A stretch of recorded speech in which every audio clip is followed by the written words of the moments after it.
Sip of water to start. Yep, all right, I'm going. All right, cheers. Oh, what did they say? Cheers. Yeah, it's the European Union. We don't have a cheers on Nostr, we only have good morning, right? GMs, PVs, GNs. That's all there is. PVs. Yeah. All right.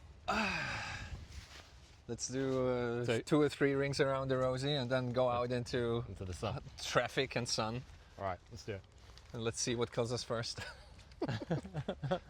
Well, I think I'm mostly looking the right direction when I'm crossing roads, so All right. that's good. Is it different in Australia? Like Yeah, the Australia is like the UK, so you've got... right side first. So you, yeah? Yeah, I'd look right and then, yeah. I think I've had a couple of close calls where I've just been about to step out and so, there's a lot of one-way streets around here as well, so... I always say the same thing. It's a very beautiful island, and the only 2 things that can kill you is traffic and cliffs, basically. Yeah. No poisonous animals, no big animals, not too much violence, I hope. So Well, we have a lot of violence and animals. you have a lot of poisonous violent animals. like It's everywhere. I feel like Australia is kind of the opposite of this here, where very big, Yeah, very big. lots of poisonous stuff, Still lots an of island. things that can kill you. Still an island, really big island. Yeah. Warm. It's warm here. So. It's warm right now, but it's not like the heat usually doesn't kill you. We have a lot of In these same Australia, trees. everything- it's like sort of, Yeah. this looks like the modern There's day even figs you would have at eucalyptus home. in the Yeah. mountains. There's eucalyptus. Yeah, so Yeah, So- it's, some Australian guy brought it here, I guess. I don't think they're native. there you go. So how was the first week for you, or the first 2 weeks now, I guess? What made you come here in the first place? Oh, Let's start in the beginning. yeah. So, what was it? It was, I think, I discovered like your No Solutions podcast. There we go. Yep. So you had a and use already? it popped up. I think the first one I listened to was the Calle episode. Okay. Yeah. And I was- eCash fixes 402. Yeah. And I just felt like there was like a lot of work that I'd been like started previously that never went where I expected it to and didn't finish off, and I don't know, I felt quite inspired about that episode. I was just like, you're right, the internet is really fucked. It needs fixing, it's not getting any better. We can all There seems agree to be on more that, on I think. attack, so maybe it's time to Yeah. down tools and I wanted to show you go do this. something else. What's this? You know, that's the citadel of the island, basically. Oh, there you Maybe go. one day, I think Andre even tried to It'd make a nice club. lease it one day or something. But maybe one day we can move Sovereign Engineering to this place. It would be really neat. That would Have, be have, that have would be a quite real nice. life citadel. And then everybody would go and work in the Nostr office, like underground, Exactly. for the aircon. So what stood out for you in terms of the eCash episode? Who knows? I listened to it about 6 months ago. Because we talked about a lot of things, if I remember correctly, like mostly eCash, of course, and how cash you can actually fix things in terms of it allows you to actually pay for stuff and not pay with your identity or data and those kind of things. Talked about confidential compute and what that could bring and so on. I mean- What do you mean in terms of you worked on all this for a while, or thought about this for a while? Well, I mean, I worked at Fedi previously, which is in the eCash space, but like prior to that, I think I got interested in eCash back in 2019 when it was Frank Brown and Smuggler were working on the script cache Okay. sort of stuff, and I thought, oh, this is a great solution, like because I looked at Lightning early on, and just from my like initial like I don't know architect type reading was Yeah. just like, oh, this isn't payments, or it's not final payments. Like it's just not going to work like that with liquidity, but it would make excellent interesting. settlement networks. That's a very deep insight Yeah. that most people didn't have early on. No, well, the it was Lightning pointless having it narrative, because no one believed yeah, it. the Lightning narrative was very much Yeah. like it's payment for everyone. Yeah, we try and argue it with people, and they'd say, no, you're wrong because I made a payment. And I was like, Yeah, yeah, but, well, okay. you know, we did that with on-chain Bitcoin Yeah. back in the day, so this might last like 2 or 3 years, and Yeah. then we'll get annoyed at it. Yeah. Should we So- try to cross over? Yeah, sure. All right. So it always struck me that that was probably not the way it goes with Okay. Lightning, and you probably want something else. So I was working on different like eCash systems, like on my whiteboard at home, Yeah. just trying to figure out what might work. But I figured nothing would ever work unless you had some sort of better trust model or something inside. So like the random data in the eCash, maybe that could somehow be related to keys that you own or something like that, so we can Okay. make it some more trustless. But I couldn't figure it out. And then I think it's like Eric released Mint, and I was like, well, maybe nobody cares about that. That's just me trying to right curve it and be too complex. Yeah. So I got involved in lots of people Fediment, didn't care in the beginning. I mean, that's the story of eCash in general. And then obviously Cashew is even simpler. And it's like, well, yeah, maybe I was just overdoing it. But I don't know, like I think just in terms of like worldview, like what I want is just more control at like the individual level. Like I don't like just sticking stuff off to some massive institution. Oh God. I'm fine. I thought I was going to be the one walking into stuff. But, okay. Yeah, so I think I have like a strong preference for like localism and you know, farmers markets and stuff, and like keeping stuff closer to the people and to facilitate that, right? Like in exactly. General. Like it just So I don't like. Yeah, I wasn't really very keen on the direction things were going. Yeah. Like, you know, Australia has a bit of a tendency towards bad policies. Yeah. I think it's how is it in Australia in general, in like with farmers markets and other things? Oh, it's fine very like that, is it very cash heavy? Is it like, how does it work?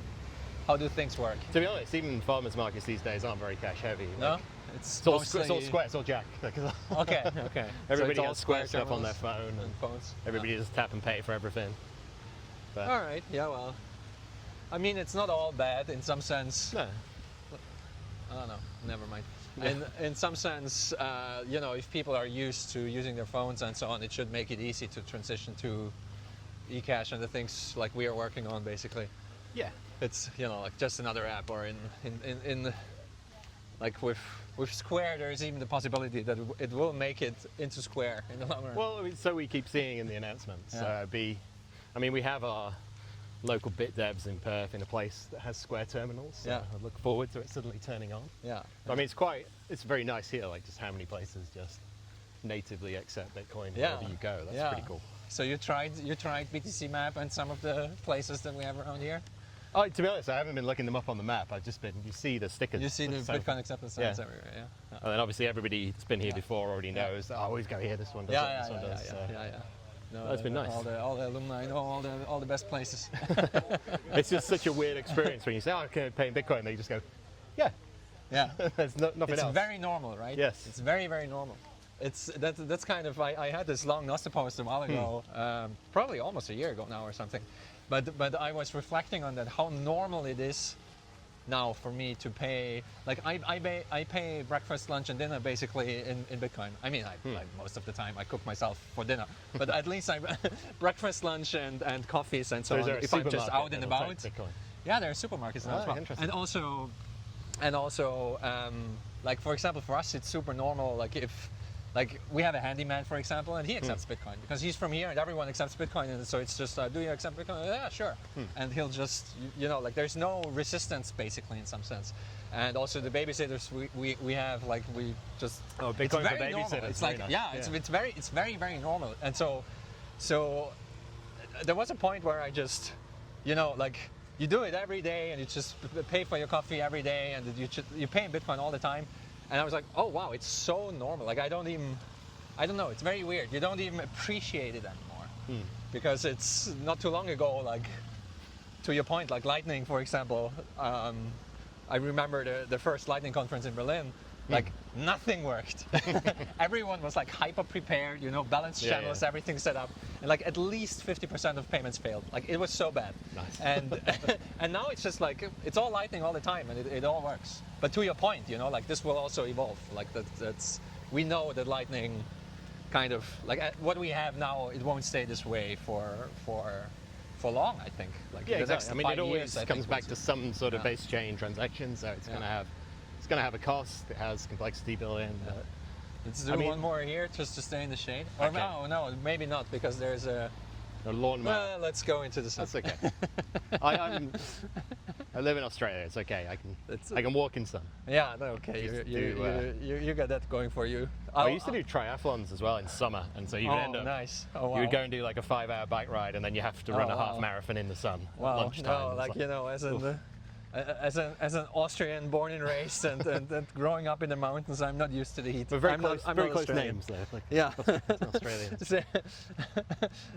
It's interesting how often people confuse it. Like when I was on Yeah. holiday as a kid, and people would ask me where I'm from, they would always hear Australia, basically. Like you say Austria in like a bad accent, they'll So always hear Australia.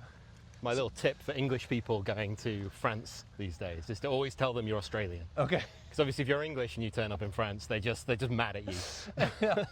You say, "Oh no, That's I come good. from Australia," and they're, "Oh Yeah. wow, it's Yeah. such a long way away." And then That's a good all of a life sudden, they switch into perfect English and just converse with you friendly. That's a good life hack. That's great. So I'll die of heat stroke before you. Well, we'll find some more shade. There's a bit of shade there. Yeah, there we go. We'll make it. It is winter at home at the moment, so. But you have some Bitcoin communities also popping up now in Australia, like circular economies, right, and those kind of things. In New Zealand as well. That's what I saw as well. I didn't see the So- New Zealand. I mean, New Zealand's a long way from here. It's No, like no, I an know, 8-9 I know. hour flight. I know. But just I in don't really general, get down there. my general point is the things are like Madeira is special because it's such a small island. Yeah. And basically, it's like 200 merchants now or so, and like it's everywhere. Yeah. 200 is a small number. Like that's kind of my point. Like you onboard 200 merchants and you're like almost done. You know what I mean? And but I think it has to start on the small islands of sorts, and it is all kind of community-driven initiatives where it's just like, okay, let's go hard. And if there's a critical mass of Bitcoiners, I guess that's what I'm trying to say. You have a critical mass of Bitcoiners, So it's very spread almost, out. I would say, right? Yeah, Like you have the bush bashes. So the and bush those bashes communities. are excellent, and they Yeah. can be anywhere from maybe like 4 or 5 a year, Yeah. and it's from 50 people to 200 people Yeah. coming for a weekend, and they're all in remote Yeah. towns.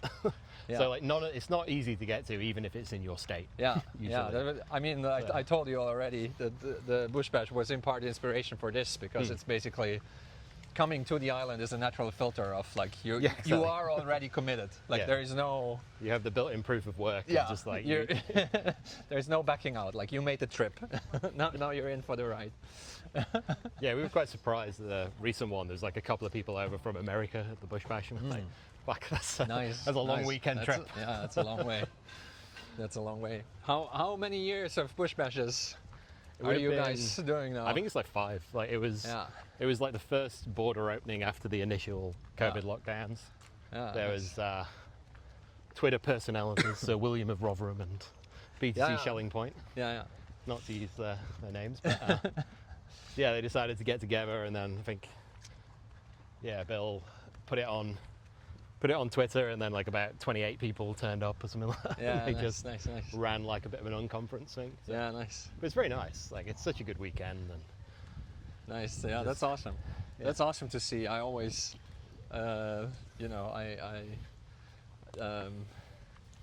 I mean, I consider both of them friends and good friends, and to me, it was always amazing to have kind of the older semester paying attention to yeah, Bitcoin. That was my first reaction.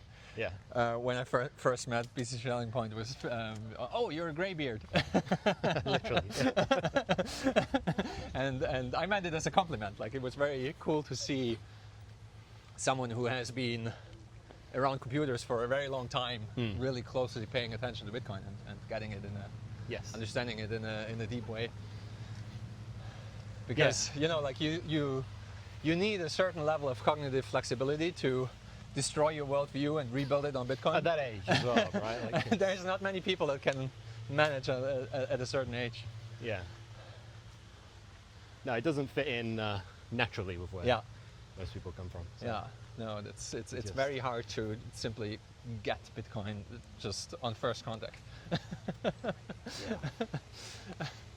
then you have the built-in annoyance that there's other people that got here before you. And Yeah, sure. it just sure. doesn't feel fair. But that's an interesting part of the merchant adoption that's happening here, that people don't need to have a clue about anything. And that's really cool to see. Like they just, in what way? Do you mean they don't need to have a clue? Like just, they don't need to, in some sense, the way the onboarding works is that there is some education that is happening, and there is some, like explanation of like, just don't touch the Bitcoin. It's like, it's going to be very little of your volume and those kind of things. Yeah. But for the merchant themselves, it's very much like getting a Square terminal or whatever. You know what I mean? It's like, okay, there's Visa, there's MasterCard, there's Google Pay, there's Apple Pay, there's this thing and there's that thing and so on, and there's Bitcoin.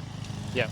And especially here, I know we managed to find there's always something. If you switch on the microphones, like the heavy machinery will switch on at the same time. That's just a law of recording. I know we had a good stuff down at the beach, and somebody just sawed the pavement next to it. So I listened to that actually. And you closed the door, and it was still very much audible. But what's interesting in Europe as well, especially here in Portugal, I'm not sure if you noticed, in some shops it's not as prevalent as in others, but in some sports shops, for example, every single fucking bank and every single fucking kind of payment rails provider has their own terminal. And so depending on with what card you pay, terminals, they have like 6-7 terminals already. Gotcha. So adding a Bitcoin one with like, like even the... So I thought people were maybe using, is it the Musket one that comes as like a little handheld thing? So what Free Madeira handed out is the ones, I think the BTC Pay server team was involved in building these out, the ones that also support NFC and like the proper terminals. Yeah, Many merchants have those. Okay. And it's just another thing for them. It's like, it doesn't matter if they have like 5 or 6 or 6 or 7 or whatever. You know what I mean? Yeah. And it's just depending on what people say, how they want to pay. They just pull out the right thing.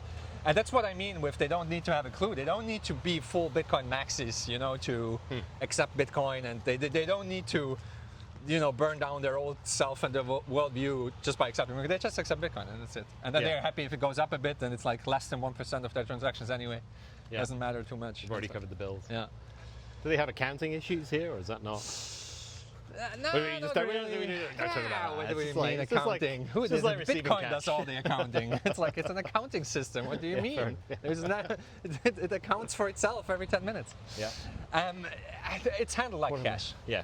And also, I think legally speaking, that's how you can do it if you don't convert. I'm not sure. Well, I mean, like what it is, right? Like it's like a cash payment. Yeah, it's a cash payment, and I think the only additional thing, but I'm not sure how it is in Portugal. I should know, but I just don't. I care too little about it for it to ever really read up on it. But how it usually is like if you make a conversion to fiat in the first 12 months, then you would be liable to short-term speculative taxes and those kind of things, and capital gains taxes or those kind of things. But if you just don't touch it for a while, then all that goes out of the window because you're actually not speculating on it. Yeah. And so you can actually account for it as like a incoming cash payment and so on. And it's just like this account where cash is in it, and that's it. Oh, and this is pretty like, at this point in time, like just treating it as something I'm going to hold on to save is perfect. Yeah. Yeah. And to be honest, like also, like I saw this in Costa Rica as well, and in some other of the circular economies. It's like I think that's why it works so well in the, how should I put it, less organized countries. Like in Switzerland and Germany, like the German people, for example, they are like an interesting kind of people, like not only historically, but also just in general. Yeah. And like when we ran it's still ongoing, I'm just not really involved anymore, but the German-speaking podcast, we legit had people like reach out to us asking us how they should declare the podcasting 2.0 boosts, or like now we would say SAPs, like how should they account for the SAPs in their tax declaration and so on. And we are like, you can't be not accountant. We're legally not allowed to give this advice. But it's if you have if you onboard those kind of people, then it's just going to be very hard. Yeah. And in Portugal in general, like they know how to handle cash and do the things and what to actually care about and what to not care about and so on. And so I think that's in part why it really works. Why it really works here, where it's just they're set up for this type of economy and they just make it work. And they're just happy to be accommodating to the customer. Yeah. And it's also what's really nice, I think, is people are actually super, super, super surprised how easy it is to accept Bitcoin. Yeah. Like it's just you punch in QR code, green check marks everywhere, and it's done. And it's super fast. So I got that a lot. It's for new merchants that just got onboarded. They're just like always, you know, you help them a little bit to figure it out, and you show them, and they're just like their face is always like wow, like they're super surprised how well it works. I mean, when you're a merchant as well, you're more aware of the actual settling times behind credit cards and stuff. So there's the 25, 30 seconds when you're clearing the transaction at the till, but then you also have the 2 month wait of this is going to that helps here as well. Everyone hates credit cards. Yeah. You see a lot of little like most shops. of the tourists are going to be here with credit cards and stuff. Yes, but you still have lots of little shops and lots of little like cafeterias and so on that have these signs where just there's credit cards on them, and they're all, like they only accept cash. And I know Big Body Jim was very strict at this. Exactly. And some of these people we actually managed to onboard on Bitcoin because they hate the credit cards because of the fees. And of how cumbersome it is and everything. Like you get completely raped by the credit card companies if you're a small merchant. It's just the way it is. And that's why they like they have all these signage which I always love to see. You have all the payment providers and the credit cards and the big red crosses through them and so on. So that's really cool. Just open source money. But I think on the eCash side, actually the end consumer payments won't be the next big push. I think it's all going to be services, online services, replacing APIs in some sense, or replacing username password stuff. That's my hope, at least. I think so. Like it's not clear to me how it plays out yet, but it makes a lot of sense that it will play out there. But the UI of just even with the how do we get everybody to have the eCash is I mean, it's a classic chicken egg kind of thing, right? Yeah. But even with kind of I mean now, like, obviously everyone is paying for agents and compute and LLMs and all those kind of things and so on. I'm paying everybody for all of them. and everyone hates. I mean, it's the Netflix problem kind of. You know, it's like, okay, there's one streaming service. That's fantastic. You pay for one streaming service. You pay whatever $20 a month. That's fine. You can watch everything. All right. And then there's 10. And then there's 10 or 15, and then you're fucked. And I think that's what we are seeing with all these services. It's like, okay, you have an OpenAI subscription, fine. All right. But then you have Anthropic and 5 other things pop up and so on, and it's like, okay, like you probably don't want to sign up. Yeah. I mean, this is why I services. mainly go for open router, so I can just move between all the different tools, but then I go for open router. Fair enough. It would be nice to just hold money and then pay for the ones that I want when I need to use them, or I mean, delegate that's the idea of Routester and PaperQ. So, I mean, right now it's probably really bad with the lawnmower. Like it'd be fine. 2 meters. I mean, both listeners will be fine with it. I always have to remind myself, like, no one cares. No one's listening. No it's one okay. cares. It's okay. No one cares. It's like, no one cares. Who cares? But actually, a surprising number of people care. But I also get it in the sense of, like, all the negative feedback I got so far was about audio quality, and I think the main issue is if the audio quality is shit, it's very hard to listen in your car, because with earphones it usually doesn't. It's not. I've been told that people. There's actually BT Shouting Point was saying he found it hard to listen to on his bike. Yeah. Okay. Okay. But if you have special environments, like there's people that watch fucking podcasts on TV. Like I'll never understand it. But then bad audio quality. Like I'm a big headphones kind of guy, so I don't care. And also, you know, like I don't have to re-listen to it because I usually remember what I said. So. But I think anyway, I think it's super stupid, especially for things that you don't always need, to be forced into a monthly subscription sign up KYC thing. And I think more people than ever are hating that now. Well, it stops you trying stuff as well. Yes, exactly. Yeah. And I feel like more people than ever are frustrated with that. And eCash actually fixes this. Like that's actually what, you know, Routester and PaperQ and everyone is trying to do. I think in terms of like AI is such a good like just impactful thing as well. Yeah. Like once you actually start paying for it and you realize what you can do with it, Yeah. you realize, oh, this is worth money. Oh yeah. And it's a good thing to then it's bolt actually onto scarce. Bitcoin. Is that, oh, we're not doing this through Bitcoin. Yeah. It's because it makes it easier for you to swap between all these different Yeah. advisors. You can use whatever you want. Yeah. You're not locked in forever. You can just pay us when you need to pay us. It's actually a nicer experience. Yeah. But you've got a product that you can bolt onto the back of it that's purely digital. Yeah. That works very nicely with that as a payment system. So Yeah, I mean that's where things are heading, right? Where you have like you don't always want to use the most expensive agent. no. Like if you want to, my go-to example is always if you have a merge conflict and you want to resolve the merge conflict, there's special agents that can do that really, really well. Or also like if you just want to do summarization or whatever, like you have special tasks where it's more economical to use a dumber model or a smaller model or what have you. Yeah. I mean that's just like how any company works, you know. Like you don't want to throw your $400 an hour specialist to whatever, like, you know, clean Opening up the the door. floor or whatever, make coffee. Yeah. So that's just regular economics. And I mean, you know, Cursor and those kind of like all-in-one systems. That's what they do right now, where it's basically you have a certain budget, and they have automatic agent selection and so on.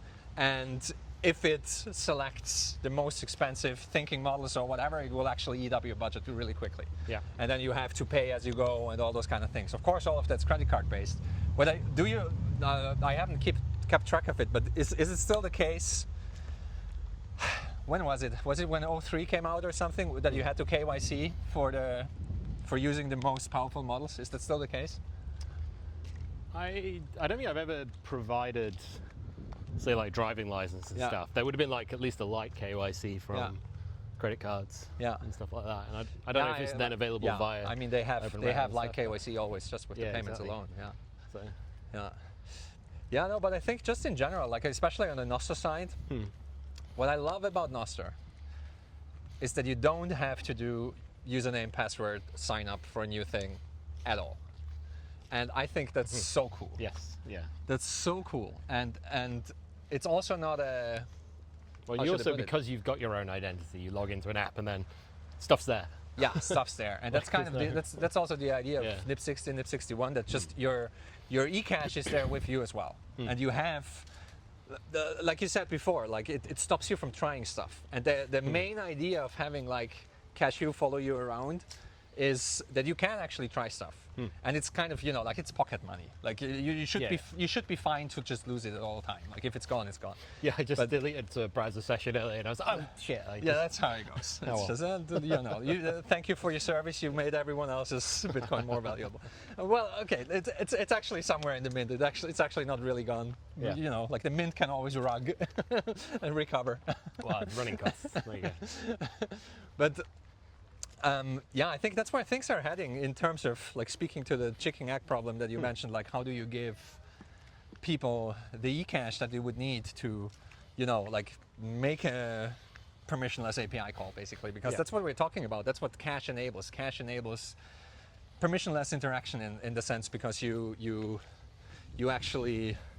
You have the payment. You have the payment up front, basically. Like that's how every corner store, every lemonade stand, everything works. Well, yeah, the consumer takes the risk. Yeah. The very brief window Yes. of risk, as it were. But Yeah. yeah, because I was looking at doing maybe some like eCash based routing stuff myself, and I was like, oh, but how do I don't know how long the run's going to go for, and I don't know how big the query is. And then I talked to like one of the Rouster guys when we got here, and he was just like, oh yeah, we just take a big payment and then give you the change. Yeah. And I was like, why did I not think of that? Like, so you're a shop. Oh, I get it. Perfect. That's how it should work, isn't it? Yeah, that's how it And works. then That's I, how as it the works in consumer, the take real that initial risk. world. Yeah. You're covered. You can run the job. Yeah. I get the job back plus my change. Yeah. Super. Yeah. Yeah. Yeah. Again, I'm also very unsure how it will play out, but my hope is. I think this is true of like a lot of Bitcoin stuff, right? Is that you don't need to convince everybody that it's about Bitcoin.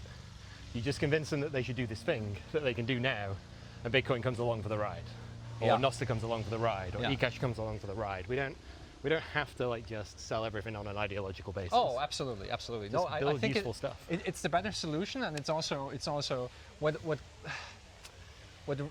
I'm really annoyed about when I listen to the Silicon Valley bros talk about all those kind of things is they ignore. Is it because you're listening to them? Yeah, that's the mistake, main annoyance. mistake number one. Mistake number one. I'm mostly annoyed about myself that I kind of force myself to listen to them a little bit at least. No, but you kind of want to have a finger on the pulse of what the Silicon Valley thinking is, because it is what's going to shape large parts of the ecosystem.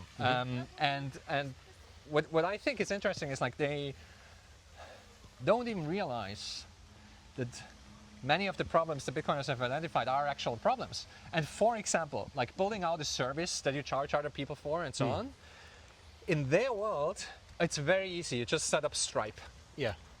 Okay, what do you need to get set up with Stripe? Yeah. You need a home address, you need a passport or something similar, you need to have a identity document and so on. That excludes like half the world. Half the world. Yeah. And you need to be in a jurisdiction that's not sanctioned and so on and so forth, and you can be deplatformed at any time. So if you're in Silicon Valley, that works really well. That's fantastic. It's the easiest way, and like that's it's. I don't want to discourage people to get set up with Stripe and so on. It's fine if it works for you and so on. But what I would love to see, what I hope that eCash enables, like, and Nostr as well, where it's just like, you're at 12 I have to think about Aaron Swartz like once a day, just in part because his quote is on my wall and everything. Yeah, okay. But he was, and I told this story before, but he was like, 12 or so when he popped up in some IRC channel and started working on RSS. And these people exist today. You have 12-year-olds, 14-year-olds, and so on. Like Peter Lallis was another guy, where he just started building out his first websites and so on, and wanted to accept money from people that are using his websites. And he was like 13 or 14 or whatever, and he had to, convince his dad to sign up with some payment provider and all those kind of things. Yeah. And eCash and Nostr make that really easy, where you can just do these things. You can just literally do stuff. And you have an NPUB, you're acceptable basically. You have an NPUB, you can charge for things. And that's kind of... You can just charge for things. You can just charge for things, yeah, exactly. Yeah. And you don't have to understand how everything works, and you don't have to be a Bitcoin maxi or anything, but it just works, and you don't have to ask anyone for permission. So that's kind of my... And many people that are actually in the San Francisco strata, they are running into these issues now, like most famously David Heinemeier Hansen, DHH from Ruby on Rails and so on, where he just by building out competition to Gmail and not being willing to give the Apple tax of like 30% or whatever it is, he got deplatformed. And he is completely fed up now. Like I just listened to his Rails keynote 2 days ago. Oh yeah. Completely fed up with begging for permission. That's how he phrased it, And he really wants to make Rails a framework to build permissionless technology in some sense, So he's like 80% there. We've been working on this. So I think that's interesting that even the most privileged people, like he's a multi-millionaire, raises like whatever, cards for money. Exactly. So even he runs into the issue of deplatforming and the issue of having to beg for permission just because you're developing the wrong app, Like you're developing a really good email client. Yeah. Suddenly you're the enemy. But even like less about the platforming in a sense, like the whole point that we're told about Silicon Valley being a great place is because of all the innovation and the trying stuff and move fast and break things, but you can't move fast and break things if you need like 100 grand to get going. Yeah. Like if you can just build something, there's already a network effect, there's already the ability to take money, it's all just there and free and open. Yeah. Your cost to experiment and to do new things goes way down. I mean, we're here just doing, I was like a little bit scared of the idea that, okay, I've got to build something new every week. Like I don't even build, I'm kind of like a play developer at the moment. But you can build. You can build stuff and you can share it. We only introduced this kind of little rule because of vibe coding, because it's actually possible now. Yeah. Otherwise, it would be insanity. But the point of it is kind of to it's a constraint that requires you to kind of really dig deep and think hard. What do you want to have exist? In some sense, because it doesn't have to be polished, it doesn't even have to work, it's just like try to get the idea across with like a first prototype or what have you. Yeah. But yeah, let's see how it goes. It's the first time we're actually trying to enforce it and so on. But we'll see. But the thing you mentioned about kind of the cost of the cost of starting something up. That's why I keep coming back to the analogy of a lemonade stand. Pre-Bitcoin, it was basically impossible to do a lemonade stand in cyberspace. Because you had to go to your dad and ask to please set me up with Stripe, and depending on which country you're from, it's actually impossible, and all those kind of things. Yeah. And now you can actually do that, and I really hope that we see more of that. Not everyone loved the analogy, by the way. I don't know why. I think because lemonade stand is like child's play, but I think child's play is fine. It's like, just if you're literally a child and you build something useful, like a lemonade stand, that is useful, charge money. Charge money and do something with it. And I think it's possible now. So that's my hope, that we're going to see many lemonade stands. But the issue, of course, is that what is actually there aren't that many things that are scarce in cyberspace. There aren't that, like water and lemonade and so on. It's very easy to sell. Everyone needs it all the time. It is in the real world. But Yeah. I mean, I think the difference is in cyberspace, you can sell services to people that can be consumed there and then. Like, Yeah. I don't know, like we talked about this a bunch on the Good Stuff podcast, like where I think we're going to relocalize a lot of stuff.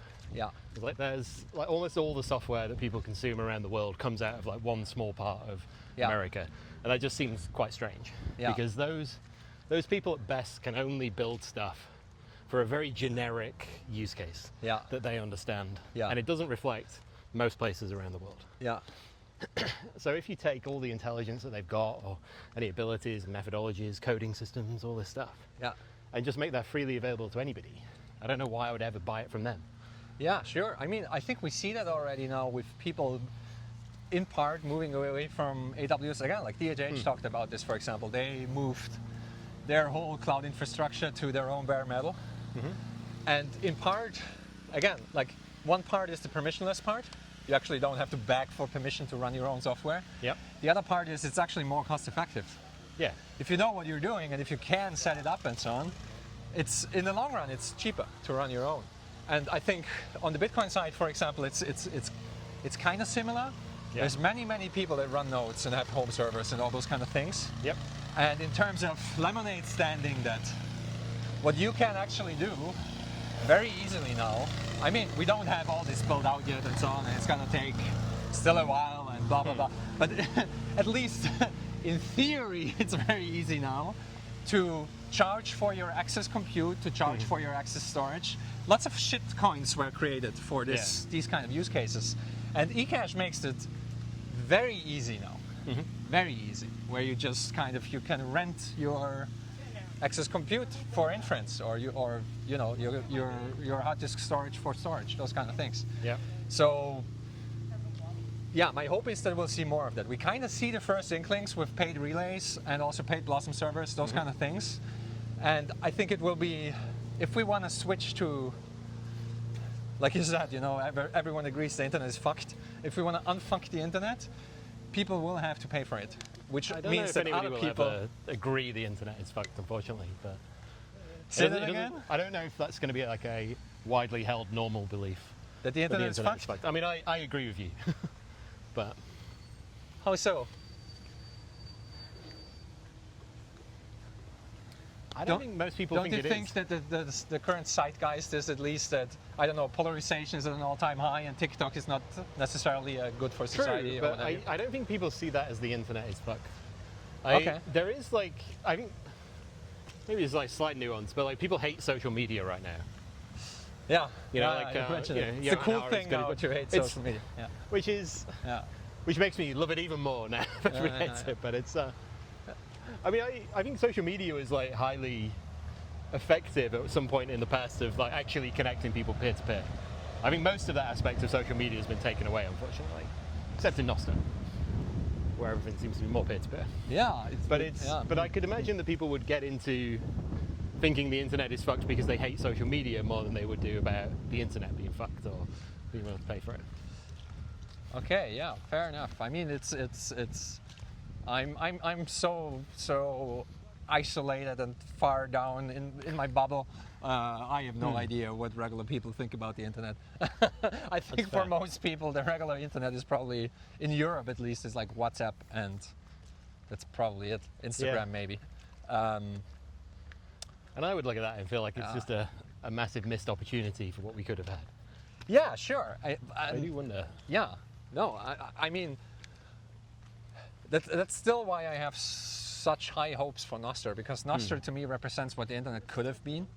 It's still, again, like it has its flaws, it's imperfect and so on, but embedding on a native level identity and money into the internet is a big deal.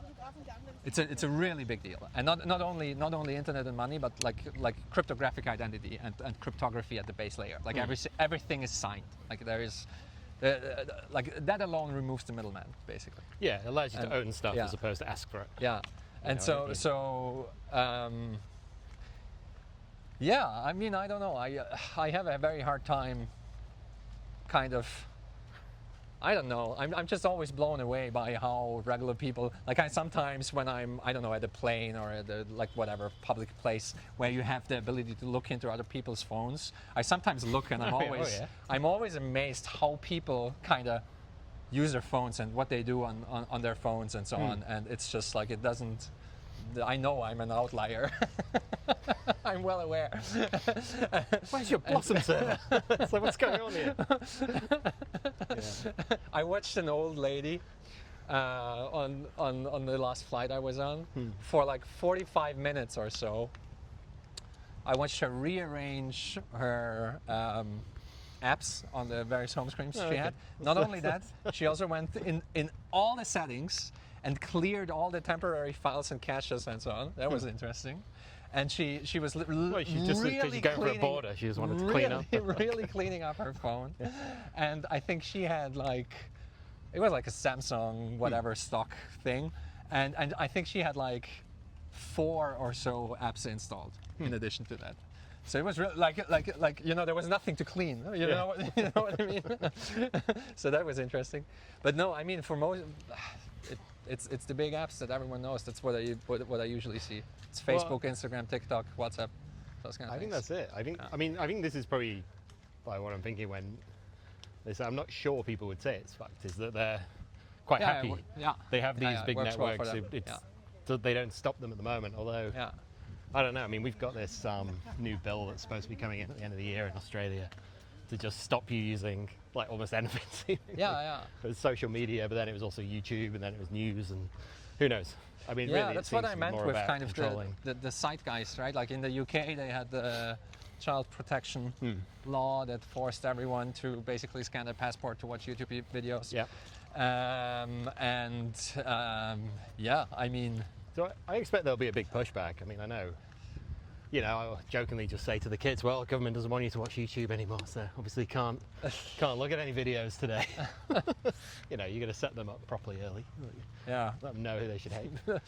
Instill like a solid hate for government authorities early on. But I dare say my kids could trivially work around this. You know, I mean, that's what we saw in the UK as well, right? Like VPN usage spiked by, I don't know, 180,000% or something ridiculous like that.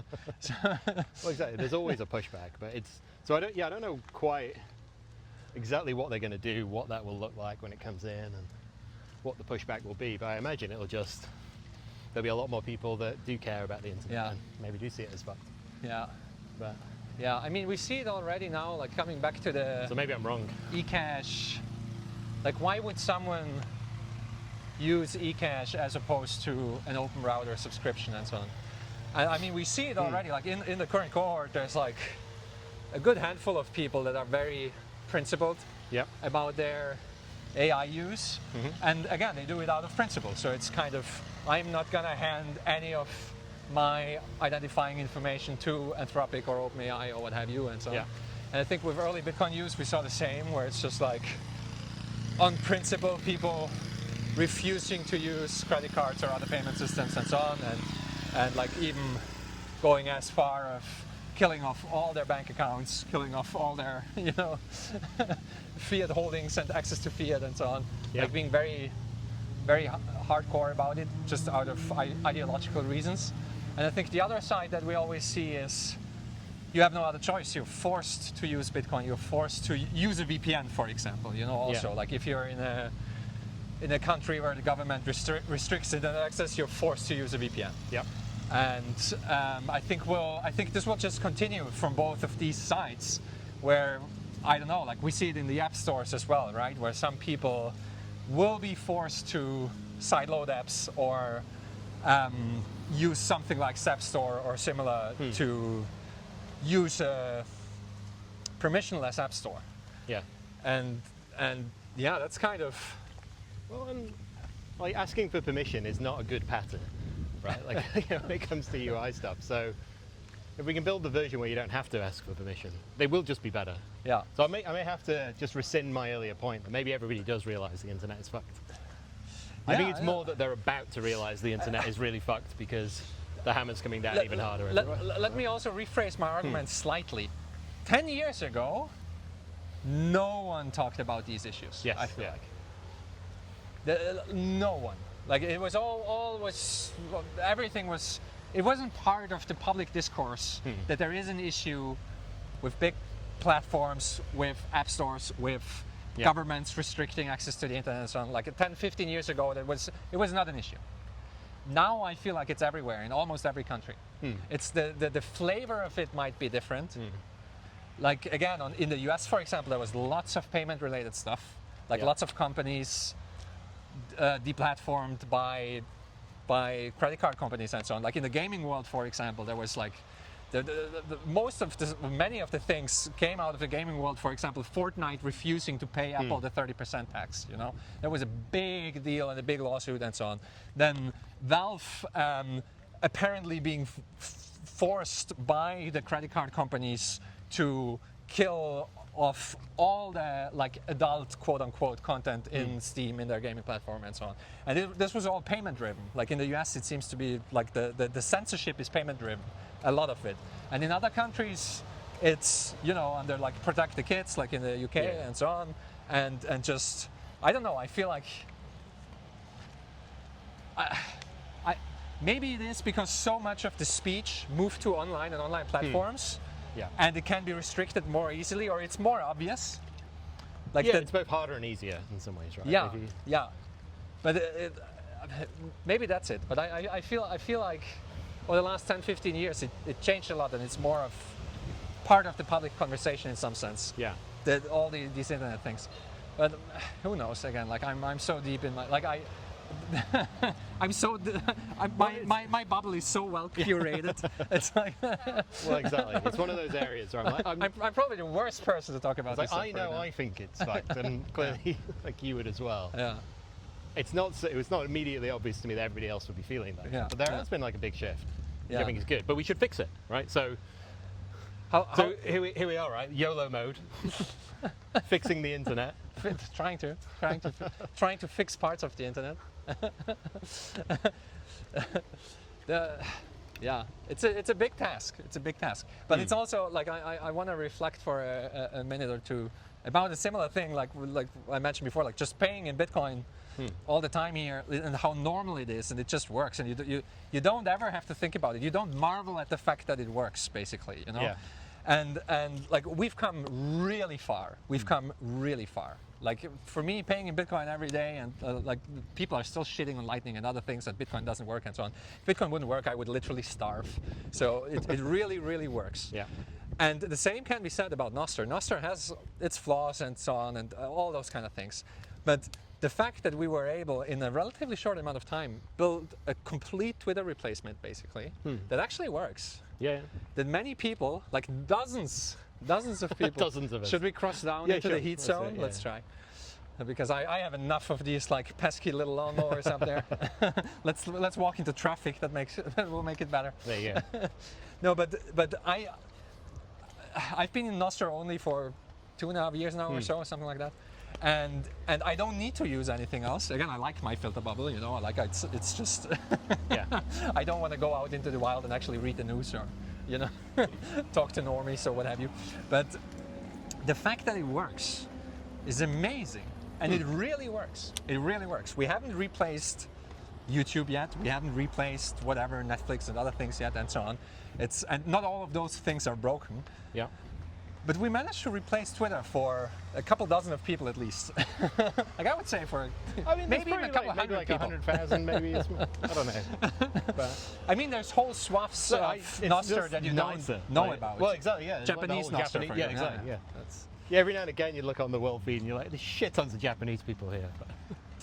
and like the hardcore ones you don't even see because they geo-block all the relays. Yeah. Like you have to switch your VPN to Japanese to be able to see that part of Nostr, which I think is very interesting. But that was the original promise of Nostr, that you would have kind of these communities self-organize and organically appear, and you wouldn't have one central server be in control of all the things, and you wouldn't have one global view. And that's what we see happening. So the norm here is the traffic stops for you, isn't it? So. Yeah, sometimes. Yeah, it's like it depends on how touristy you look, I think.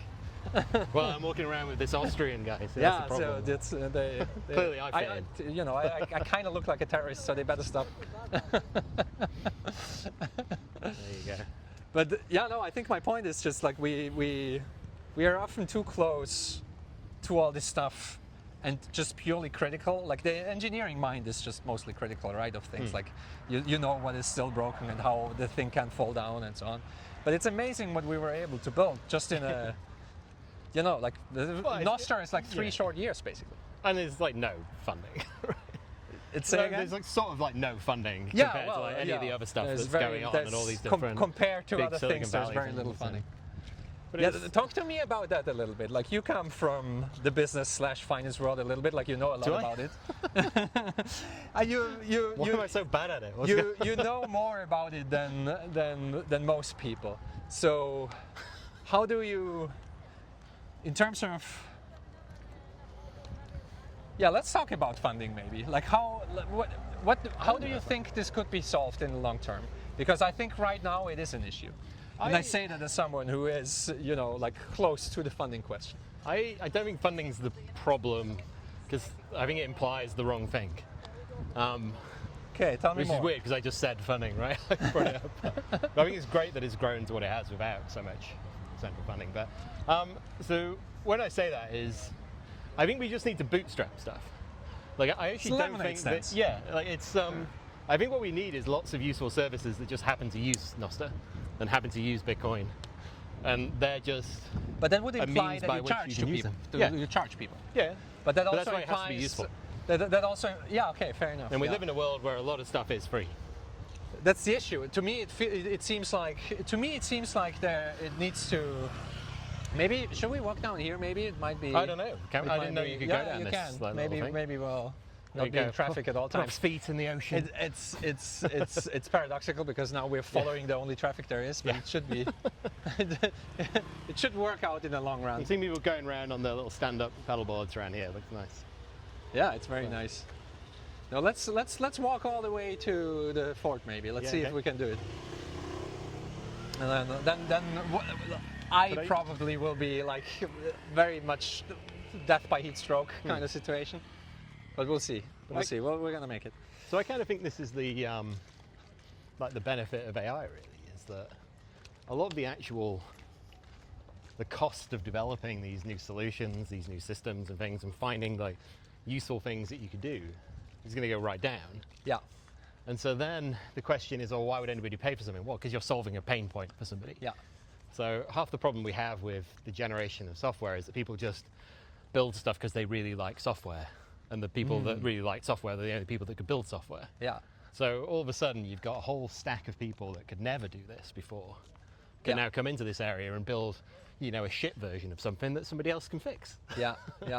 But like, if you build something that's a bit ropey and insecure, but you make money out of it, somebody else can come and build a better version that is more secure. But we just build on it.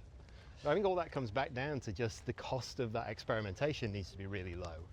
And there needs to be some sort of network that you can launch it into. Yeah. But then every single one of those useful services builds on that network.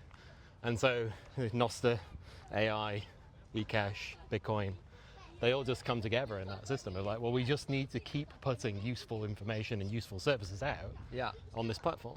Yeah. And then I think, and if people are getting paid, you don't really need the funding so much. Yeah. Yeah, no, Let's not say that we absolutely. shouldn't need funding, but like, Yeah. Yeah, I mean, BitChat is a great example in terms of providing a useful app that still works if everything else breaks down, because you can use Bluetooth, and so even if the government shuts down everything, your Bluetooth thingy will still work, and you can, at least if you're together at a protest or what have you, communicate. And the neat thing about BitChat is, of course, the Trojan horse mechanic that if there is internet connectivity, it will use Nostr to allow you to further communicate and so on. And I think we'll see a bunch of those things where people use Nostr and use eCash without even really knowing it. We saw this already with Podcasting 2.0, and also in large part with every time new people came into Nostr, there were people receiving SAPs, and they had no idea what SAPs were or that it was Bitcoin and so on. And I think this will just kind of continue to happen. But I think the hard part will be to figure out what to sell. Like it relates to what you said before, that most people are used to the internet being free and all these services being free. Yeah. No one has an issue with paying for Uber, paying for Airbnb, paying for, like, everyone understands that these things are scarce and you have to pay for them. But it's interesting because you mentioned also the AI stuff, that it's very worthwhile to pay for it once you use it. And it is actually, compute is an actually scarce resource. And I think storage is as well. I mean, people are perfectly fine with paying for whatever their Google or Apple thing to like, you get it free, whatever, how many gigabytes, and if you want to keep your photos and your videos, you just pay the monthly fee, and then you have additional free at the storage start, and then they turn the screws, and then it's not free, but people pay it. Sure. I mean, that's the go-to Silicon Valley model. And yeah, I mean, I would be interested to see statistics on what we have now, because we do have paid relays, we do have paid services and so on. I have no idea how many people actually, what the numbers are, how many people pay for it, and, like also for image and video hosting and so on, like media hosting. I mean, definitely trying to, like, get, you know, if you've had several years of Google Photos, trying to get the data out of that and into some useful form. You have to and buy then a NAS it, and then to get it out to be able to. And then you realize that nothing's ever getting backed up, and like, but you know, we could have solutions to this. Yeah. That could be provisioned by, like, multiple different people. You can just choose one that's local to you. Yeah, it requires a lot of engineering, of course. Like it's like Google also didn't build this out in a day. No, unfortunately. And they had lots of funding, and they made lots of money as well on top of it. But it's kind of nice, like, again, if you have, like, the open protocols for it, you can just build on top of Blossom for that. Yeah. You know, you don't necessarily need to do all the file system replication stuff yourself. We can pick that up and use it. Yeah. So having a lot of these blocks there. I mean, I guess to go back to the funding thing, when I was answering that, I was thinking of it from a term of, like, so we talk about Silicon Valley type funding, which I think implies that I'm going to make this big thing that takes over the world. Yeah. And I think that model is entirely incorrect. Obviously, a lot of the funding we see in Nostr is more open source developer funding, which I think is probably a different thing, like, because there is a lot of this stuff that just does need to exist and then be reusable by others. But it's just, they also just need to fit into business models at some point down the line. So it's trying to figure out what those are. Yeah. Yeah, absolutely. It's a very hard problem. It's also, I mean, I talked to Pablo about this in the past, and also kind of part of the idea of sovereign engineering from the get-go was kind of to hopefully together in dialogue and through experimentation figure out what some business models could be. But we very quickly kind of came to the conclusion that everything in Nostr is just still way too small. Yeah. And even if you have money flowing through the system, and it's like, on the one side it's small, on the other side it also kind of isn't, because it is the largest Bitcoin circular economy that we have in the world, which is kind of amazing. Like in terms of the amount of microtransactions that are happening on Nostr is, like, it's mind blowing. Like the numbers are quite insane for, you know, like, again, like a couple months ago, basically, like, it barely worked, you know. You know what I mean? Like SAPs are a relatively new thing and so on, and yeah, so it's probably both a little bit bigger than most people would think, but also in terms of actually building profitable businesses on top of it, it's still way too small. And like, it's, yeah, I don't know. So that was kind of our conclusion, and then we just decided to focus more on the experimentation and ideation part, and not on the like what could the business model be kind of thing. And maybe AI changes that. Maybe AI with kind of making it very easy to access various kinds of compute without the need for 25 different accounts. Like maybe that's something like having a thin Nostr layer around various scarce resources is something that could actually work. I also think, yeah, I don't know if you're thinking the same way I am at the moment, but like it's one thing that me and Andy talk about a lot is just like maybe like the Bitcoin, the eCash, the Nostr stuff is all actually just incidental to the business. It's like, you know, like I don't know, maybe you're a bad example because you're very just in the middle of all of this stuff. But it's, you know, there's lots of ways to earn money and also be on Nostr. And that just happens to be like where you communicate and how you communicate a bunch of things or how you advertise stuff. Like Explain it some more. What I'm thinking is that like there's plenty of businesses that you can have that are just profitable businesses. Oh, and you're also on Nostr. That's what you mean. And I think like all the people that are selling soap and wine and other things on Nostr, on art. It's a start, right? You know, but I mean, you know, the reason there is they can come along and they will actually make money. Yeah. They will make more money than somebody that sells. Oh, they do like cheap quips and zaps. I don't know. Well, all maybe the not names, for you, but the one artist. Yeah, soap miner, of course. But Isobello art or whatever. Yeah. I was surprised to find out it's a man actually, because it was a very feminine sounding name. No offense, but he actually shared the numbers in terms of how many things he posted on Twitter and tried to sell, and he made like one sale on Twitter or something. Yeah. On a Nostr it was something ridiculous, like I don't know, like 40 or 50 or whatever in like no time. That's an interesting data point in and of itself. So, yeah, exactly. So it's like the internet, right? It's not like there's been no money made on the internet. Yeah, sure. But it's not the internet necessarily that makes the money. I sort of wonder if we're, you know, are we overdoing it, trying to figure out like what are all the, oh, that's a nice wind. What are all the nice like compute-friendly or virtual business models that can work, almost as though we're trying to like capture something that should just be free anyway because everyone's kind of running their own stuff. Yeah. And maybe the key is then to just go back and say like, well, what do people actually value? What do they use? Why don't we just sell them that, and we'll just hang out? Yeah. And maybe Nostr is just the most frictionless way of getting it in some sense, because that's what I feel like. In terms of when I owe people money, like if we go like lunch somewhere and so on, and it's just like someone pays and like just set me on Nostr. Yeah. It's the easiest way by far. It's just like if you're just hanging out with Bitcoiners, like it's the least friction, because you as the receiver, you don't have to do anything, and even as the sender, it's literally a one tap. It's literally a one tap. And maybe because the people that we listed before with, you know, like throwing water out. Sorry. That's why it's not a day where you don't appreciate a little bit of that. No, but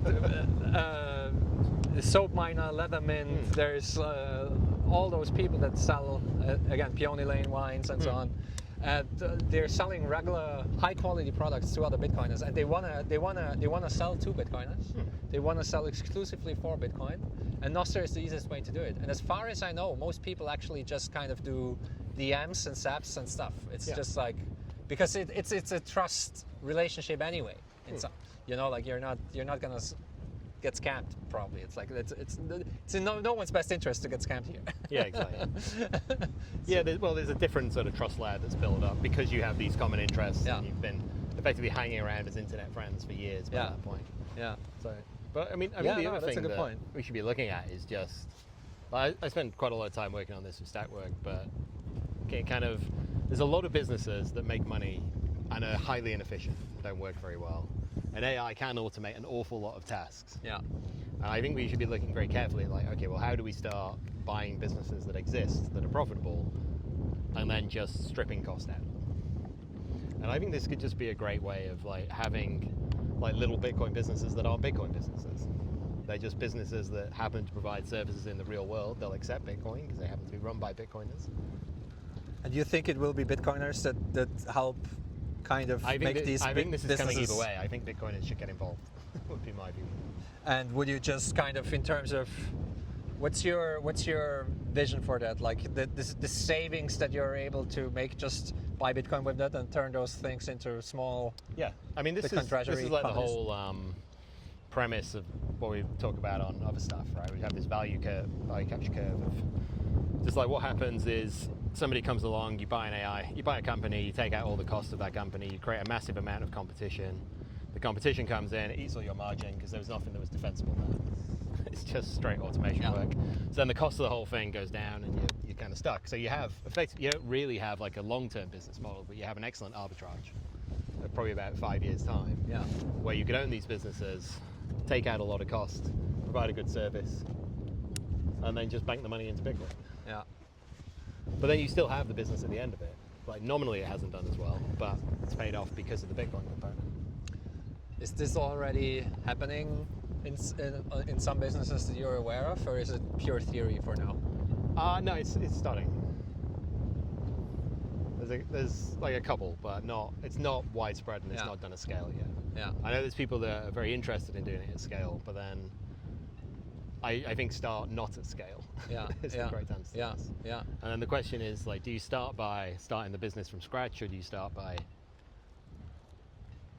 going and buying somebody and then turning it around? Yeah. I know from like, say my point of view, Australia is not like, say if you're in the US, you could probably just buy somebody, fire everybody, that doesn't really fit how I would like to do business. Yeah. It's like acquiring something to do. So I'm probably more in the camp of starting businesses and then running them up.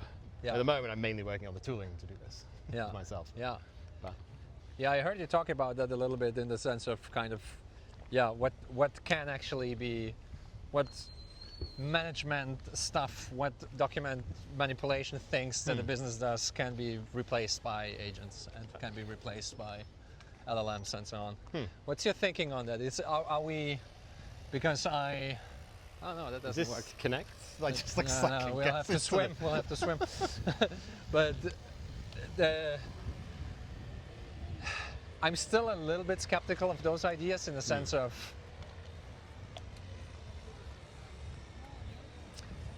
there's still quite a bit of human oversight required. Yes. So letting LLMs run loose is well not the best idea. Keep that guy in mind. We're gonna.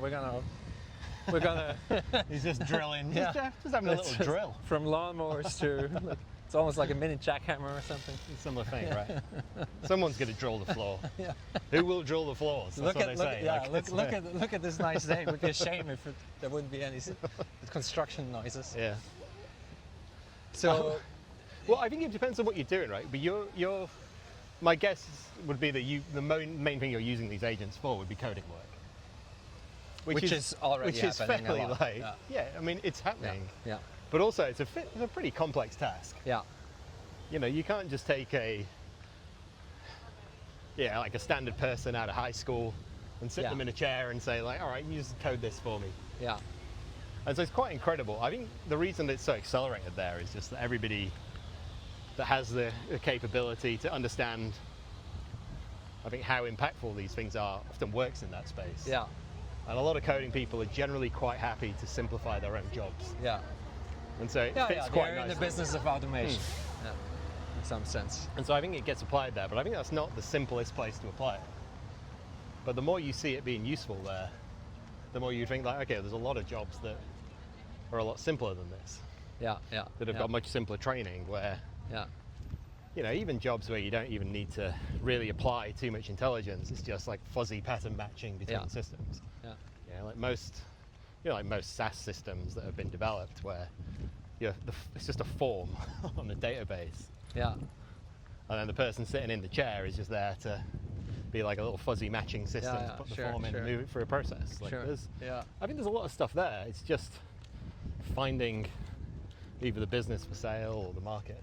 Yeah, and to your point, it's probably going to be new startups kind of taking over the old systems because just sheer inertia of the old, like they're not going to fire all the people and change everything and so on. Most established businesses, right? Like they'll just be out competed usually. We looked at it in the rental management space. Yeah. There were a few people where You know, I just happened to have bumped into a guy, and he was like, "Oh, it's fucking the worst day. I'm dealing with all these property managers. They're all bullshit, and they'll cost me so much money, and the salaries have gone up 50%." And you're like, "Well, what do they have to do?" And it's like, "Oh, they're mainly organizing stuff backwards and forwards in email." Yeah. And it's like, "Huh. And how many do you have?" It's like, "Oh, about 20 of them." It's like, "Huh. Interesting." And like, "How long does it take to train them?" It's like, "Well, they've got to pass this certificate, but like, I can tell them what to do. They're supposed to follow this checklist, and it's all laid out." And you're like, "Huh, interesting."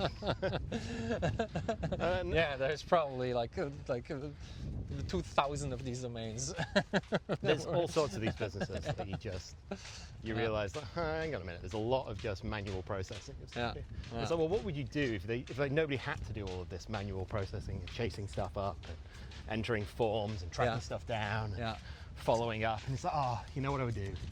So I would just go and hire maybe 2 like really good ex-nurses. They just got really good bedside manners, the sort of people that you're just going to like if you meet them. Yeah. And I'd have them, and then they could just chat to people. They wouldn't have to do any of the donkey work.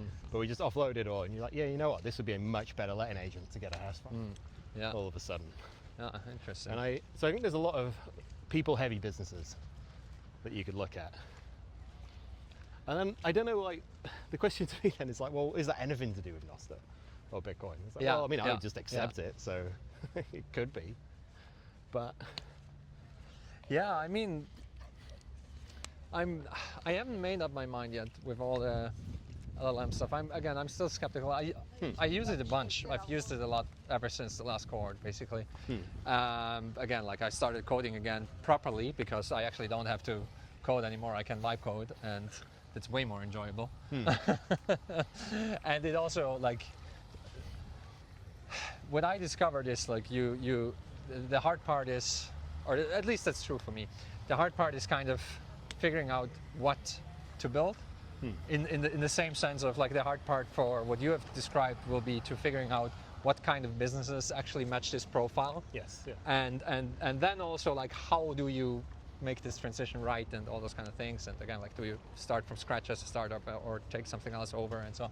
Yeah. And for me as well, like, what is actually viable and can actually be easily prompted into existence, because it's a combination of 2 or 3 existing things.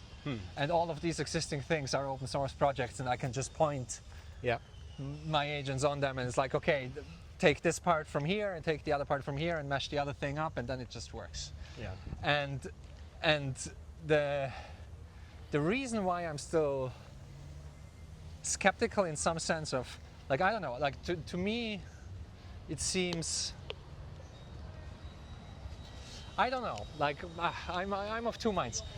Alan Farrington has this take that it's just another tool, and all it will do is make the production of code much cheaper, which means we'll have much more code, and so on and so forth. Very similar argument to the digital camera is just another tool, and it will make everything cheaper, and we'll have way more images and so on, which is true. We did, like with, like, surveillance cameras and dash cams and so on. And however, like, the reason why I'm of 2 minds is LLMs are different. AI agents are different in terms of all the previous tools I've used before in the computing world. I've used many tools. I've been around for a long time. Why do you look so young and handsome? What's going on? Oh, thanks. It's just, like, it's all the no, I'm not going to go into it. I'm just drunk. Exactly. You have to be, I just posted that recently. You have to be drunk on something. Yeah. What it is doesn't matter. Whether it's, like, women or alcohol or poetry, like, pick something, but be drunk on it. No, nice. There is such a thing as a difference in degree that results in a difference of kind, like weapons, for example. The atomic bomb is not just another weapon.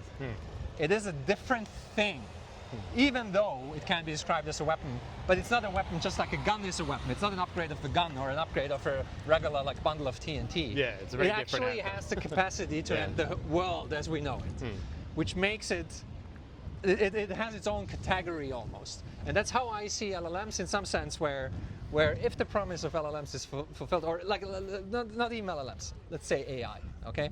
And I don't even care if it's weak or strong AI. It's just like like you said, I think it's replacing middlemen. mainly just tooling from here. You think so? I think we've got everything we need in the state of the models. It's just slightly better tools. Interesting. Yeah. I think I disagree. Okay. But interesting. Okay. But I might be very wrong. Like I can if I squint I can see it kind of. But it's.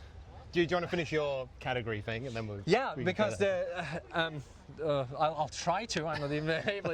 I'm not sure if I'm able to finish it. But let's go and look at that stripy thing. Let's do it. I haven't seen that yet. So you say LLMs are like a different category in the same way that like a nuclear bomb would be a different. It's not really just a weapon. Yeah, and if like some of the things we are working on as well, it's like you have agents that are just running in the background, and you have like as many Eastern European development teams as you like for like basically almost no money, running at all times, fulfilling your wishes. Sounds lovely. And you are just like in charge, directing the various teams and just like building stuff out as you see fit. Yep. And I feel like we are close to that in some sense. And then the question, I'm not sure what the question is. But I think the point I was trying to make is that is different than most of the computer programs and tools we had before. In some sense, also, like for example, the iPhone. Maybe one difference here is that like if you had really good software tools, like they stopped as soon as the person stopped coding. Yeah. Right. Like most tools, like accelerate the output of what you put into them. This one, you actually don't need to put into them half the time. Yeah. Like maybe there's the kernel of the idea, but yeah, I was thinking that might make a good demo. Creative is to spark. Actually, just have the machine come up with its own ideas and then implement them and then demo for me on a Friday. Yeah, but yeah. But it's But the spark that comes out of that is still human generated. That's what all the cognitive scientists will tell you, in the sense of that the training data is human generated, the fine tuning is human led, the pre-training is based on human taste and so on.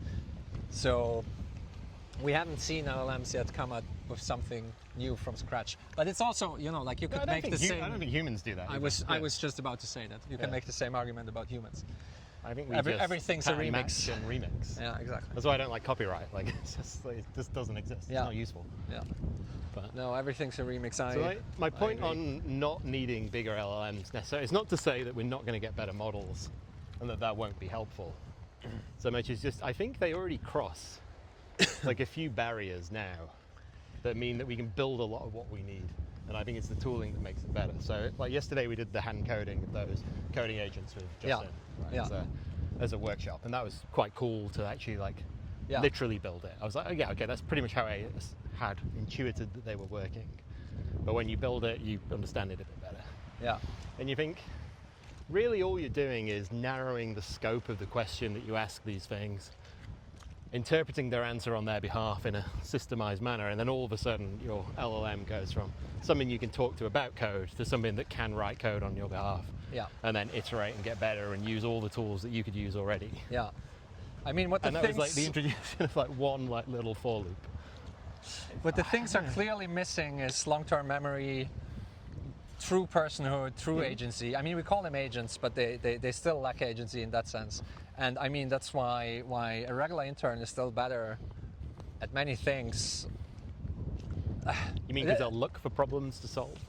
For example, and also like LLMs are prone to make the same mistakes over and over again, no matter how much you tell them to not make this is definitely a week of LLMs making mistakes, as far as I can. Yeah, no. Again, like having vibe coded a bunch, it's painfully obvious that they are not reasoning in the same way. Like I agree with you that they can probably replace most of middle management and most interns and so on. I'm not arguing against that, especially with like oversight and very little oversight, where it's just like if you have someone that actually looks at the stuff a bit and course corrects and so on, all of this can work. But the cool thing about interns is that they actually learn. They actually learn and actually kind of. I think what's still. There's a great phrase by my favorite guy, Vervaeke. I'll have to mention him. I mention him every time. Yeah, I was going to say that. He hasn't come up yet. So. But the issue with the machines currently is that they don't care about what the data they process. They do information processing, but they don't care about the information that they are processing. You really do. And an intern also really does. Like every human really does, and it's related to meaning because if the work is not meaningful to you, you will stop doing it, and you'll be shitty at it and so on. Like it's very hard to do something that is completely meaningless to you. Yep. And so that's also why you're, again, to use Vervaeke terms, like your salience landscapes changes completely based on your physiology. If you're super thirsty. Every shop that sells water will be hyper salient to you. Like you need water and you really care about water now. And our information processing works in the same way. Why are you working on the problems that you're working on? Because you care about them and you want to solve them and so on. And LLM can't do that at all. Yeah. And his argument I agree with that. Yeah. And his argument is basically that for it to care, we need to embody it, and it needs to be able to die also. Like it needs to be able to suffer and die. And that's a big step up from where we are yet. That's why I'm skeptical of. Yeah, I guess for me, my point wasn't necessarily that we've got everything we need for just like LLMs to replace humans. Yeah, but for the cost curve that you're speaking about, we have everything. I think most of that stuff comes down to. No, I agree with that. Narrowing the scope of the question and asking way more questions much quicker. No, I do agree with that. I suspect that is kind of what we do under the hood. Yeah. Is that we get a question, and instead of just answering it, we go, oh, what do I think about that? How does that involve with my morals? I wonder what my wife would think about this. What would the kids say if I did that? I'm a bugger for just having these like massive conversations in my own head before I do anything. And I think we could just have a lot more of that going on. It's just, you need to burn a lot more money on compute. You need to narrow the scope. You need to ask the question to narrow the scope. Yeah. I think you'll get there, but I don't think that means we get general intelligence. I think the whole general intelligence thing is a bit of a. I think we'll already have like done everything we needed to do to destroy the world before we get artificial general intelligence. Like, so. Oh well, that's been true for a long time. We don't need a Terminator-style AI to end the world. I also agree that the last thing that remains is the meaning. Is that I think that's almost like the last job. Is if these things are so useful at creating stuff cheaply for you, well, what do you create? Yeah. So somebody needs to look out at the world and go, well, that could be better. Yeah. I'm a bit thirsty, bought a shop there, you know. Yeah, it's. I actually had a kind of a post-scarcity argument a little while ago with someone that shall be unnamed for now, and I made the point of.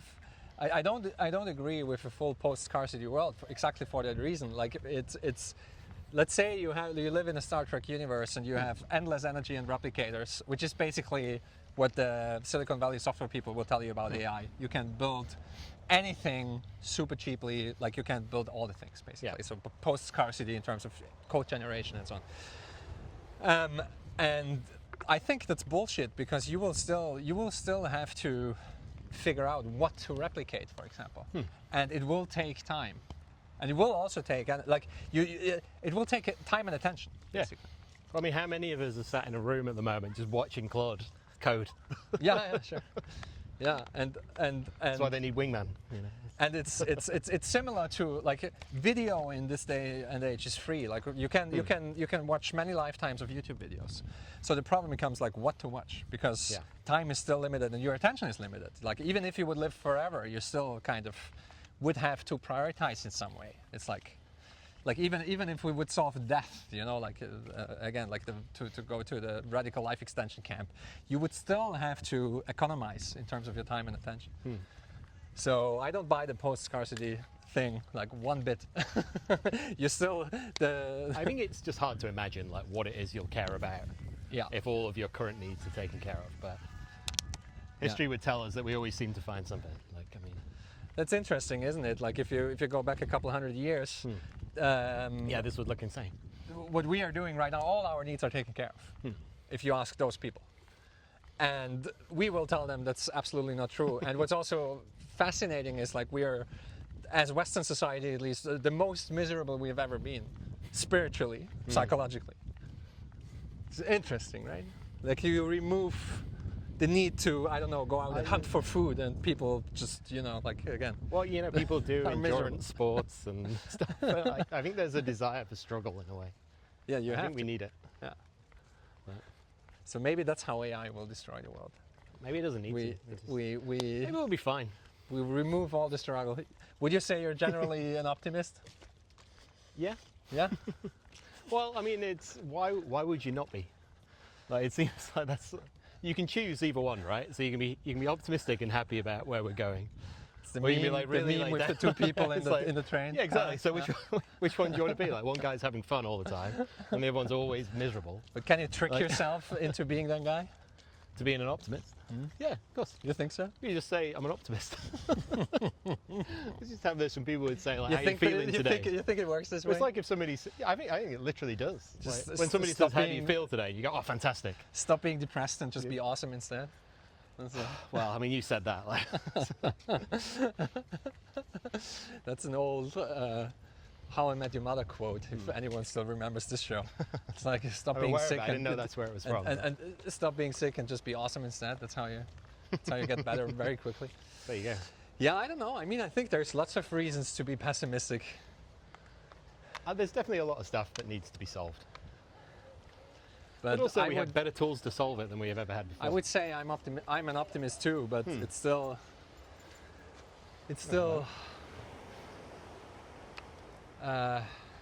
Very European.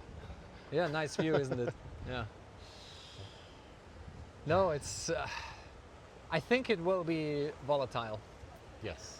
the next 10 years, and not only because of the cost curve that you sketched out and all those kind of changes, but just in general, it's already so confusing to try to make sense of the world. It's really hard. The breakdown of institutions and just kind of the way that the online landscape works, and the insane fragmentation, which is, you know, like absolutely everyone is to blame. Like I spoke many times now about That's true. the echo chamber I hand curated for myself so that I can just have a little bit of peace and Sanity. quiet and sanity. Yeah. But the result, of course, is like I'm not part of the global discourse. I have no idea what regular people care about or talk about. It's like I'm such an outlier. I don't think it's useful to be part of a global discourse, though, right? Like, I do think there's going to be something nice with these tools, that they are going to pull us away from our screens.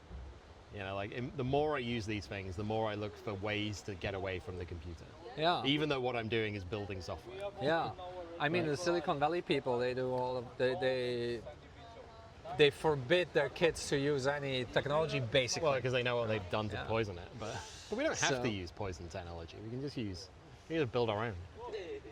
That's the nice thing all of a sudden, right? Yeah, I mean I really like what you said about the relocalization and those kind of things. Because I think that's what it has been a recurring theme in the Bitcoin space, you know, like strong local communities kind of thing. Like shake your farmer's hand and all those kind of things, which is absolutely happening. Like people are actually, you know, like either turning themselves into farmers or befriending farmers, and building out these local communities. Yep. And it's also funny because on the Bitcoin and Nostr side and so on, it is local and global at the same time in some sense. It's like I mean, look at the people that are here that made the trip to the island and so on. It is a small local community in the sense that it's localized around Nostr and the technology we care about. But it's like people come from all over the world. You know, like you being the prime example, coming from halfway across the world. Well, I was going to try and be the furthest traveled to a place at some point, just to have something to hang my hat on. You made it. How was it for you so far? Participating in the sovereign engineering cohort? It's been As just kind of, did you know what you got yourself into? Yeah, sort of. Like, Sort of. I'd chatted with Justin. sort of obviously listened to all the podcasts from last time. And what I expected was I thought there's going to be a lot of very interesting people here, and So there's going to you're be some good utterly ideas. disappointed? Yes, it's awful. It's awful. And I thought there's going to be a good vibe. There's going to be really good ideas. There's going to be people you can bounce stuff off. I think a lot will come out of it. Yeah. And so yeah. I didn't come with like massive expectations. Yeah. The one thing, but I knew it would correct some problems of my own around just not shipping enough. Yeah. Okay. Or like I see. trying yeah. to come up with ideas and then never executing on Yeah. them. And I thought, all right, well, this is going to force me through that, and I'm going to get just like a much better muscle memory for just like, okay, idea, ship, awesome, done, talk about it. I mean, you get did it out really there, well. so- You already shipped 2 things basically. Exactly. Ah, If not more. yeah. There are 4 And it's demos only this week. it's only week 2, so there's still quite a bit of time to go. Yeah. Well, that's it. Some of the ideas, you're, fuck, this is just, I don't know if I can do this in one Thursday. So it's going to have to be over But a it's couple of it's weeks, usually but- surprising how well you can go if you, because again, I think it's the getting the kernel of the idea right. That's the hard thing. Yeah. And if you manage to do that, you can usually vibe it into existence in a relatively short amount of time. Like it's I know the devil is in the details and so on, but kind of, aiming for a working you prototype. can make a version that doesn't work exactly correctly, but Yeah, it's close but gets the enough, idea but- across. Yeah. And that's kind of what we're aiming for, because there's a big difference of like talking about something is super important and discussing everything and kind of landing on the kernel itself and so on. But actually having a somewhat working prototype of something, Yeah. it changes everything. Like Yeah. in our experience, that changes everything. If you actually can see it and play around with it, and actually like the Cashew wallet, Snip60 and so on, there was a great example because it immediately worked kind of. Yeah. And you could immediately play around with it, and it's just like it immediately blows your mind basically. So I had this with Hazard when I first got here, and it was I was talking to him about I'd made this thing previously called Nostr MQ, which was just to use Nostr like a message queue for remote RPC calls. And he's, it sounds a bit complicated, I don't know if I do that. You know what, if it was just, I said, I built a demo where I could control like a MongoDB because I just didn't want, I got sick of deploying it. It's like, I have to put a fucking database on the internet. Can I just use the one at home, but I can't get there? Oh, maybe I can talk to it through Nostr.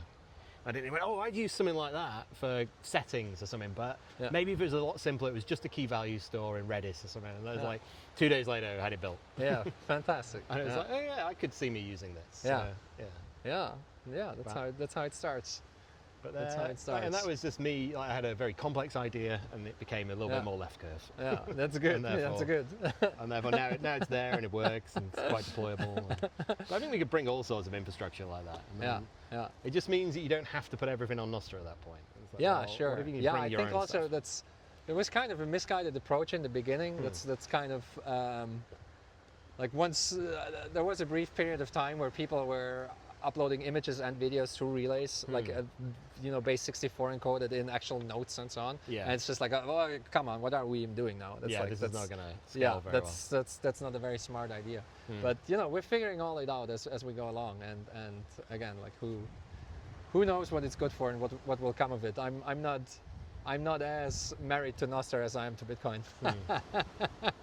I think if the 15 years from now, the main use of Nostr is cryptographic identity and just signing stuff and how the communication works, like I don't care so much about in some sense. Like if relays, I mean, that's a massive win. then it's still a massive win. That's my point. Like then Yeah. I'm very, very happy.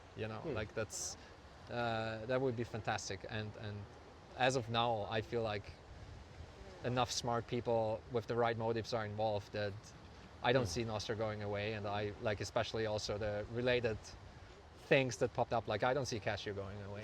To the contrary, it's like the things that are currently being worked on are so insanely interesting and useful that it's kind of just I feel like most of the time it just needs a catalyst. And like the right technology is already there, and then a catalyst comes along and it just proliferates massively. That's often though. I mean, that was like video calling and stuff like that, right? That Yeah. just shut up all of a sudden. Yeah. COVID was the catalyst for I say all of a sudden, like, we're not worried too remote much work about is that. suddenly What was cool. that? Why was that? How are you doing in terms of heat? I could really put I'm my okay. feet in the water. Yeah, okay, let's do that. Yeah, should we do that? Yeah.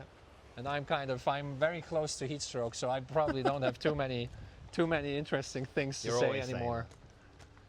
You've not been living here long enough. Yeah, no, I know. All right. Or should we call it there?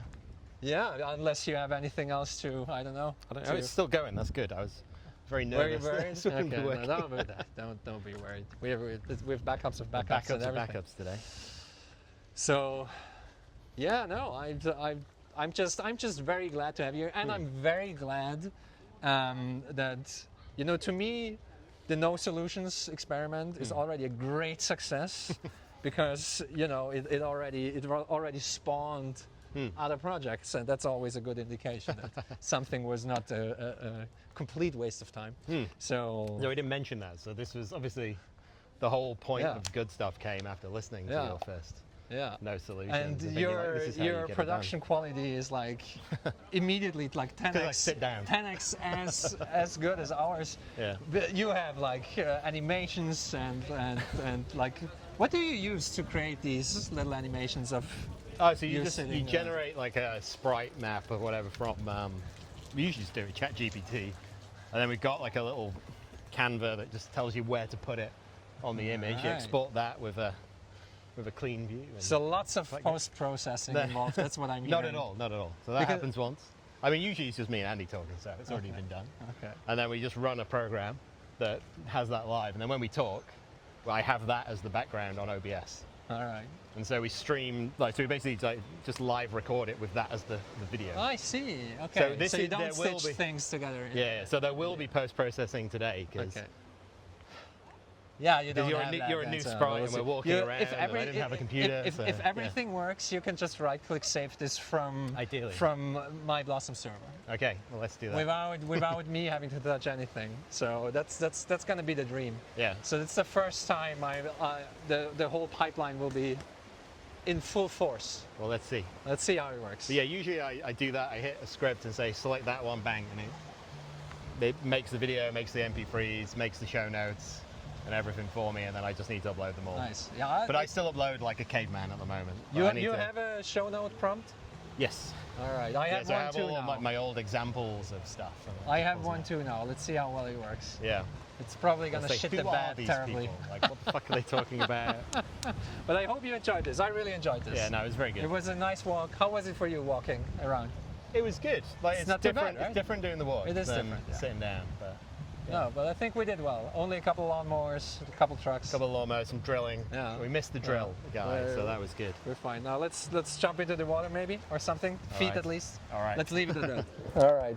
Cheers, man. Thanks so much for doing this. All right. Let's see what we got. I'll say that's the good stuff. Now,